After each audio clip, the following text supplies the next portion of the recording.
Hello everyone and welcome back. A small while ago last year, Creative Assembly confirmed the style of character pack DLC. This is a new form of DLC which will be smaller than our regular Lord packs and will feature kind of specified content. We don't know exactly how much and what type of content this will be, only that it's going to be a cafe DLC. We can make some very good assumptions there. I've been calling for the concept of character packs for a fair amount of time now, about 2 years. You can see that on my channel history, and I'm pretty excited because this, in theory, should mean that we'll get DLC a little bit faster, albeit a little bit smaller, and also certain factions which are considered kind of done could still get a little bit more time under the sun. So, I want to talk about that. Not just the cafe stuff, we've already got a video on that, but more so on how this could help out the game's potential future. If they do want to keep this game supported for a long time, they'll obviously have to generate revenues. The only way that companies can justify extra dev time, which I know sounds annoying, but it's an unfortunate truth. So, let's jump into a few things today. At a quick glance, you can see that there's a lot of races for Warhammer 3, and we're going to get one more with Nagash. It is confirmed he is his own separate race. Most of these are kind of done. They're not really missing a lot of content for a normal size Lord pack. You know, a legendary Lord, a legendary hero, a generic Lord, a generic hero, and then 5 to 7 units depending on what that is. We do know that these character packs are going to be a bit smaller, and that means stuff like the Beastmen, maybe even the Dark Elves. Those factions are the most complete. Mind you, Beastmen have been kind of winning all throughout Warhammer 3. We'll be able to get some new content coming in. There's clearly still stuff missing. You can find that on any list there for missing units. Or, I mean, if you know the lore or the tabletop, you'll know that there's a few things. This could be pretty beneficial for races that might need not only a DLC but also a tweak up, just kind of fixing up some mechanics. Dark Elves, for example, desperate need of a rework, but could also do a proper legendary hero and a few other things. Yes, even with how certain rosters look, some of them being really full, there's a lot of stuff missing still. This is the benefit of a 40-year-old franchise with a lot, and I mean a lot, of source material. We know for a fact that Creative Assembly can hit older editions, and anything attached to those older editions, like for example some White Dwarf stuff. What we don't know right now is if they can actually hit the Warhammer Fantasy roleplay stuff, which would be a massive shame because there's a lot of good context over there. But they can probably use it as a source of inspiration depending on how the powers that be may reply, right? Games Workshop is the ultimate decider here. The only thing that doesn't really have a lot of backward source material is Grand Cafe because, well, brand new race essentially, barring a few models that existed, and Kislev because they were radically changed, and even then, you never know, though I don't imagine a lot of content for Kislev.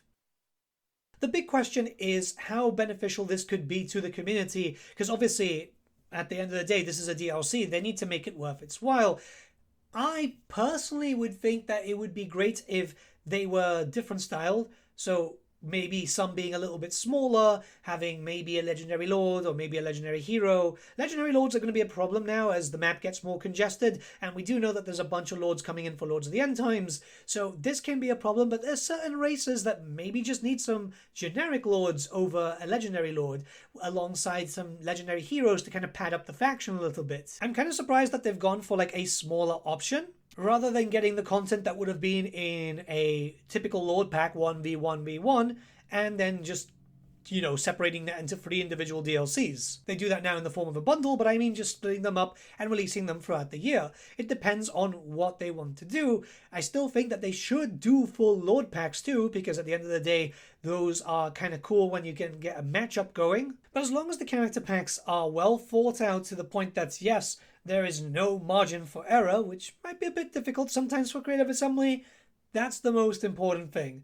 Find the clear holes in the specific race and fix that up. So let's talk about it from a very small point of view, and let's start off with Beastmen. Yes, I know Beastmen have been getting a lot of content over these past few years since Warhammer 3 released, but there is some stuff that they are missing. Noticeably, they're missing legendary heroes. They're also missing a rather iconic legendary lord in the form of Gorus Warhoof, the only named Centaur lord, barring some ones that popped up in White Dwarf, that basically just used his model. There's not a lot missing for the Beastmen, but legendary heroes, a Centaur Lord, a Centaur Hero, and then a Centaur Legendary Lord, could actually be quite interesting. It would give people a reason to revisit the Beastmen, and maybe finally, Creative Assembly updating the Beastmen, because there's a few things missing. They don't need a full rework, but fixing up like UI issues and stuff, or some skill points. That's literally it. The great thing about the Beastmen is that they're in a very good place. It's very small, and maybe they could do some units, maybe they could go into the lore and find some other Centaurs,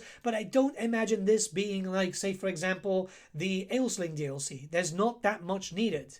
Though there is some pretty cool stuff in like the other big source materials like the Monstrous Arcanum and stuff. Even then, we already have a few of them, because finally the Praeton's here. We know that the vampires are getting a rework for 8.0 thanks to the Lords of the End Times and the arrival of Neferata, but we are missing some legendary lords. Of course, if they want to represent all the other bloodlines, which I imagine people will call out for, please guys, make sure that you ask for that. Because, yeah, we're missing all the big ones. That could be done in the form of smaller DLCs, very small amounts of units, but bringing in that and maybe a legendary hero or two. Though keep in mind that it's very likely we'll see a decent amount of legendary heroes coming in through the form of the Mortarchs if they make them kind of just reusable by certain factions, which I imagine they must be thinking about. Please, Creative Assembly, be thinking about that. And I think Dark Elves is the best example as to why no possible legendary lord could happen for some of these things. Like, not all of them. I could imagine more legendary lords for certain races, but the Dark Elves have a lot. They had a lot of DLC during Warhammer 2. The problem here is just they're missing legendary heroes. Quite a lot of them, Talaris. I think a lot of people really want Talaris, which is interesting, but I guess, yeah, his rule set was pretty good on the tabletop. It's just he had no model. Shadowblade is something that people have been asking for, because technically he's in-game story-wise, but just not in-game. And, it'd be nice if they actually reworked the Assassins, because, oh my god, they're fucking awful in-game as an actual hero unit rather than just an agent. Dark Elves are in a really good spot, and they're not really missing a lot of units. So if the character pack is just all characters, it could fit.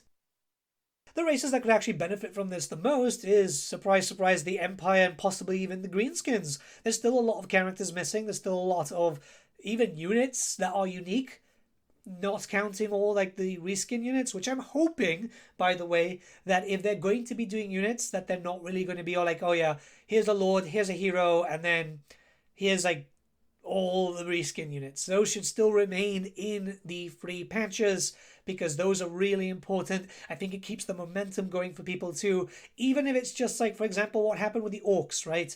The orc boys with spears. It gives people reason to revisit the faction, even if it's just one basic unit. Sometimes it just benefits everyone. Or, just the usual stuff with the multiplayer guys, because, yeah, they do exist. There's not a lot of them, but I've found a new appreciation for the multiplayer scene. They really do know how to have their fun. What I don't know is what this could mean in regards to, like, the sub-races that I was talking about in the past. Obviously, halflings is something that a lot of people have been wanting in-game so far. This is a big thing, because Creative Assembly in the form of Rich mostly just, like, tease at it every now and then when asked about it.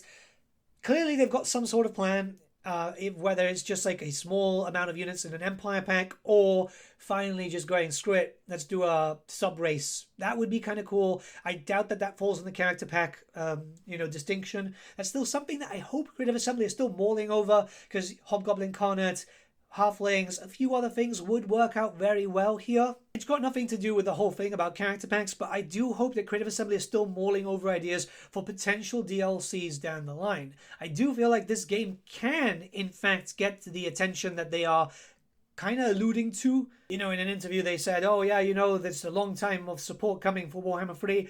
Until I see it, I'm not going to believe it. Call me a doom all you want, but I've been burned in the past. Never forget Three Kingdoms, of course. But I'd love to be proven wrong. I love this game. That's why I got over 4,000 hours into it. I love this game. I just wanted to keep that conversation going because I feel like it's still important to talk about it. It's important to remember and to remind Creative Assembly that we do want more content as long as the game is getting well supported. Who knows what happens in the next coming months or throughout this whole year, but it'd be great to see more.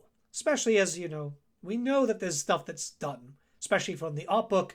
Here's hoping we see something from Fredonia soon. But let me know what you guys think in the comments below. Let's start a bit of a discussion. I should be live, by the way, on twitch.tv/thegreatbookofgrudges. Pop by and say hi. We'll be doing some Warhammer 3. I want to get my routine back and running. I think I'm kind of done with everything. The last thing that needs to be done is installing the heating. And then I think the house is ready. And yeah. I've got loads of plans. Painting tutorials will be starting up very soon. I'll be giving you news on that in about a week or so. And I've got loads of Total War video ideas alongside some hobby video ideas. It's time to get back, especially to my first love, the tabletop. I really want to do some stuff there because I've been itching for it. I haven't had a game in so long. I've already talked to a bunch of people about doing battle reports locally in England. So I've got loads and loads of really cool ideas. Have a good one, guys. Bye.